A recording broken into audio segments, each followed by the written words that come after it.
Everyday life में रोज़मर्रा की ज़िंदगी में आप अक्सर औकात ये जुमला सुनते हैं कि आपको एसिडिटी हो गई है तो आपकी बॉडी हीट है, आपको चेहरे पे पिंपल निकल आया है तो आपको बॉडी हीट है, आपको कॉन्स्टिपेशन कब्ज़ हो गई है तो आपको बॉडी हीट है, आपके पैरों के तलवों पे जलन हो रही है तो बॉडी हीट है। ये body heat, body heat, body heat, इसको जानने के लिए ये समझना ज़रूरी है कि ये बॉडी हीट होती क्या है। आज के इस वीडियो में हम ये जानेंगे कि बॉडी हीट असल में किस चीज़ का नाम है और ये ऐसे कौन से साइन सिम्टम्स होते हैं जिनको हम बॉडी हीट का नाम देते हैं। क्या ये बीमारी है या फिर वैसे ही हमारी एक सोची समझी एक ज़हनी तौर पर एक इस्तेलाह हमने बनाई हुई है जिसको हम बॉडी हीट का नाम देते हैं। मैं डॉक्टर मरियमा मुनीर रहमत क्लिनिक विद सिबलिंग के प्लेटफॉर्म से आपके लिए ऐसी हेल्थ रिलेटेड वीडियोस लाती रहती हूँ। अगर तो आपने अभी तक इस चैनल को सब्सक्राइब नहीं किया तो काइंडली सब्सक्राइब कीजिए और बेल नोटिफिकेशन प्रेस कर दीजिएगा ताकि जितनी भी आने वाली हमारी हेल्थ रिलेटेड वीडियोस हैं वो आप तक बर वक्त पहुँचती रहें और आपके मेडिकल नॉलेज में इजाफा होता रहे, आपका लाइफस्टाइल भी बूस्टअप होता रहे। बढ़ते हैं आज की इस वीडियो की जानिब। तो हम बात कर रहे थे कि ये असल में बॉडी हीट होती क्या है। ये बॉडी हीट कोई एक डिज़ीज़ का नाम नहीं है, ये एक रैंडमली बोले जाना वाला वर्ड है जिसको हम एवरीडे यूज़ में यानी कि रोज़मर्रा ज़िंदगी में मुख्तलिफ़ फीलिंग्स के लिए इस्तेमाल करते हैं। जैसे कि हमारे तेज़ाबियत मैदे में हो जाए उसके लिए इस्तेमाल करते हैं, चेहरे पे कोई रैंडमली कोई पिंपल निकल आए या फिर हमारे पैरों के नीचे जलन होनी शुरू हो जाए, हमारी स्किन के ऊपर कोई रैश आना शुरू हो जाए, तब हम कहते हैं कि हमारी बॉडी हीट बढ़ गई है। लेकिन जहन में रखिएगा कि ये किसी डिज़ीज़ का नाम नहीं है और जब तक आप एक कॉज को सही से जान नहीं पाएंगे तब तक आपको उसके ट्रीटमेंट का कैसे पता चलेगा, आप उसको कैसे ट्रीट कर पाएंगे। सबसे पहले ये चीज़ को समझना ज़रूरी है। मेजॉरिटी ऑफ़ द केसेस क्या होता है कि जब लोगों को डिहाइड्रेशन होती है तो वो फ्लूइड इनटेक का इस्तेमाल करते हैं, अगर उनको कॉन्स्टिपेशन होती है तो वो कब्ज़ कुशा चीज़ों का इस्तेमाल या फिर फाइबर इनटेक का इस्तेमाल ज़्यादा शुरू कर देते हैं, अगर उनके चेहरे के ऊपर पिंपल निकल आए तो फिर वो कोई क्रीम का या फिर कॉर्टिकोस्टेरॉइड्स का इस्तेमाल करना शुरू कर देते हैं। उनको ये जानना ज़रूरी है कि ये तमाम के तमाम जो उनको साइन सिम्टम्स हैं ये क्यों हो रहे हैं। एक और चीज़ मैं आपको क्लियरली बता दूं कि अगर आपको ये तमाम साइन सिम्टम्स 1 से 2 मरतबा या फिर 3 मरतबा हों तो ज़रूरी नहीं है कि आपको बॉडी हीट या फिर कोई इनर हीट आपकी है, ये रैंडमली नहीं होती। लेकिन अगर आपको रिपीटेडली ये तमाम के तमाम साइन सिम्टम्स स्टार्ट होने शुरू हो जाएं, यानी कि अगर डिहाइड्रेशन की वजह से या फिर आप कोई फ्लूइड इनटेक प्रॉपर नहीं ले रहे, उसकी वजह से आपको इलेक्ट्रोलाइट इम्बैलेंस हुआ है, आपको डिहाइड्रेशन हो गई है, आपकी बॉडी के अंदर से वाटर कम होना शुरू हो गया है, उसकी वजह से आपको कॉन्स्टिपेशन रहना शुरू हो गई है, स्टूल हार्ड होने शुरू हो गए हैं और साथ में आपको जो यूरिन है वो भी बहुत डार्क कलर का आना शुरू हो गया है, तो तब हो सकता है कि आपकी जो डिहाइड्रेशन है वो सिंपल डिहाइड्रेशन से निकल के आपकी इलेक्ट्रोलाइट इम्बैलेंस की तरफ जा रही हो, तो उसको सेटल करना ज़रूरी होता है। साथ में जब आपकी स्किन भी डल हो तो उसके साथ में आपकी स्किन रफ़ और ड्राई भी होना शुरू हो जाती है। तो ये तमाम की तमाम ये पॉइंट आउट करती हैं कि आपको डिहाइड्रेशन तो है लेकिन उसकी रीज़न क्या है, उसका लाइफस्टाइल किस तरह का है, उसकी फूड चॉइसेस क्या हैं, वो जंक फूड्स ले रहा है, वो शुगरी ड्रिंक्स का इस्तेमाल कर रहा है या बहुत ज़्यादा शुगर की जो फूड आइटम्स हैं उनका इस्तेमाल कर रहा है, स्वीट्स का इस्तेमाल कर रहा है, कैंडीज़ का, चॉकलेट्स का इस्तेमाल कर रहा है या फिर वो बहुत ज़्यादा ऑयली चीज़ों का इस्तेमाल कर रहा है, उसकी वजह से उसको कॉन्स्टिपेशन हो रही है और उसकी जो पेट के अंदर अल्सर्स हैं वो भी इसी रीज़न की वजह से बनने शुरू हो गए हैं, उसको एसिडिटी हो रही है, रिफ्लक्स एसोफेजाइटिस उसको शुरू हो गया है। याद रखिएगा कि एक मरतबा अल्सर हो तो वो ट्रीट हो जाएगा, दूसरी मरतबा अल्सर हो तो वो ट्रीट हो जाएगा, लेकिन अगर आपने ट्रिगरिंग फैक्टर्स को रिमूव ना किया, एलिमिनेट ना किया तो वो अल्सर आगे चलकर कैंसर तक भी जा सकता है। इसलिए अगर आप अपनी लाइफस्टाइल को मॉडिफाई कर लें, अपनी फूड चॉइसेस को बेहतर कर लें तो बहुत हद तक आपके जो गैस्ट्रिक एसिडिटी के इश्यूज़ होते हैं वो सेटल हो जाते हैं।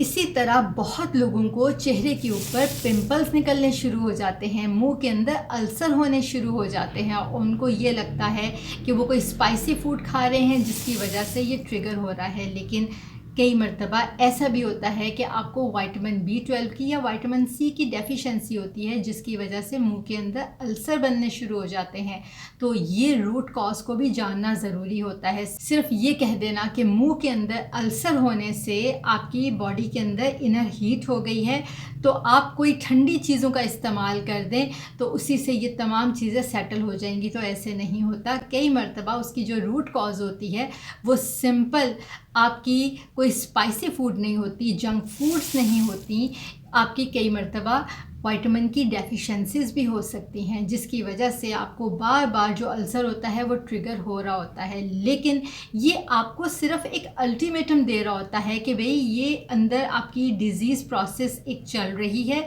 उसको सेटल करो, नहीं तो किसी ना किसी टाइम पे वो एक बहुत बड़ा सा बम ब्लास्ट भी हो सकता है। इसलिए आप उसको वहीं पे उसी जगह पे सेटल करें और उस चीज़ को सेटल डाउन करके एलिमिनेट करें बॉडी से, ताकि आपकी बॉडी के अंदर जिसको आप इनर हीट का नाम देते हैं, जो कि एक बहुत सी वेग टर्म है, वो आपको वैसी दोबारा से साइन सिम्टम्स ना हो और आप एक हेल्दी लाइफस्टाइल के साथ जी सकें। बहुत लोगों को एक्सेसिव स्वेटिंग होती है जिसके ऊपर वो दोबारा से उसको बॉडी हीट का नाम देते हैं, लेकिन याद रखिएगा कि सिंपल एक्सेसिव स्वेटिंग होना एक आम सी चीज़ है। कई मर्तबा हमारा वेदर ऐसा होता है, बहुत ह्यूमिड क्लाइमेट के अंदर भी स्वेटिंग ज़्यादा होती है, या फिर गर्मी के मौसम के अंदर सनी डे के अंदर भी आपको जब धूप में निकलेंगे तो आपको स्वेटिंग ज़्यादा होती है, या फिर आप बहुत ज़्यादा पानी पिएंगे तो उसके साथ भी आपको स्वेटिंग हो सकती है। लेकिन जब स्वेटिंग के साथ आपको स्मेल सी आए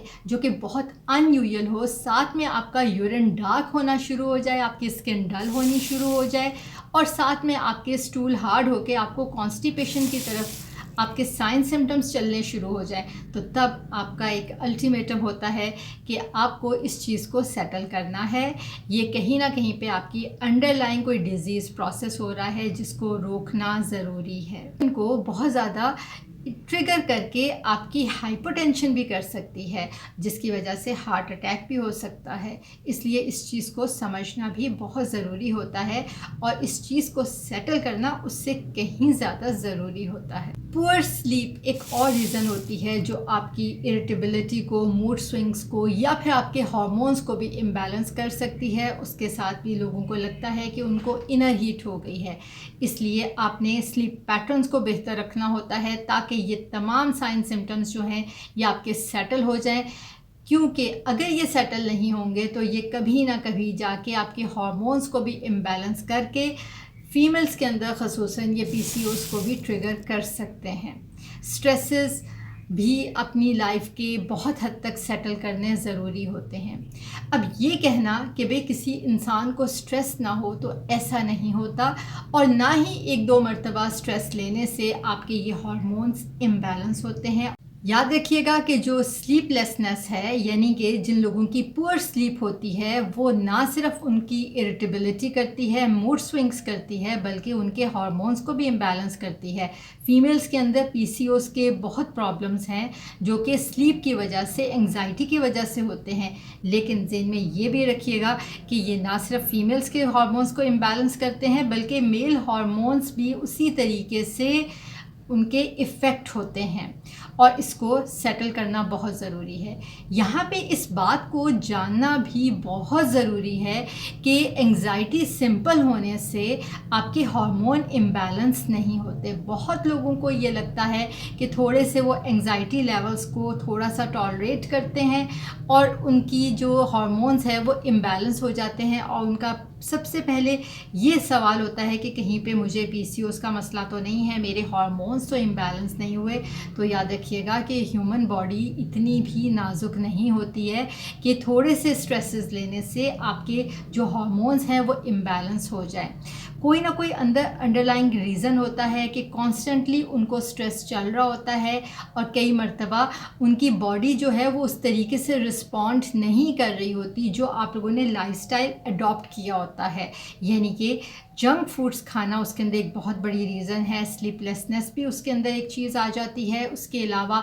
स्मोकिंग, अल्कोहल इनटेक, ये तमाम के तमाम जो होते हैं ये हार्मोन्स को इम्बैलेंस करते हैं और स्लीप भी उसके अंदर ही आता है। इसलिए ये तमाम की तमाम जो चीज़ें होती हैं ये आपकी इनर हीट को ट्रिगर करती हैं, और ये जो इनर हीट होती है ये हमें लगता है किसी डिज़ीज़ का नाम है। सो उम्मीद करती हूँ कि आज की इस वीडियो में आपको क्लियर हो गया होगा कि जो इनर हीट है वो कोई डिज़ीज़ का नाम नहीं है, लेकिन एक ऐसी फीलिंग है, ऐसे साइन सिम्टम्स हैं जो कि सामने नज़र आते हैं और मरीज़ आके हमें एक्सप्लेन करते हैं। लेकिन हमारा एज अ हेल्थ प्रोफेशनल ये काम होता है कि हम कोशिश करते हैं कि हम जानें कि क्या रीज़न्स हैं जिनकी वजह से उस मरीज़ को, उस इंसान को ये तमाम फीलिंग्स स्टार्ट हो गई हैं। कोशिश की है कि मैं बहुत आसान अल्फाज में आपको समझा सकूं, लेकिन उसके बावजूद अगर आपको कोई भी क्वेश्चन हो तो आप हमें कमेंट सेक्शन में कर सकते हैं। इंशाल्लाह मिलते हैं अगली वीडियो में नए टॉपिक के साथ। अल्लाह निगहबान।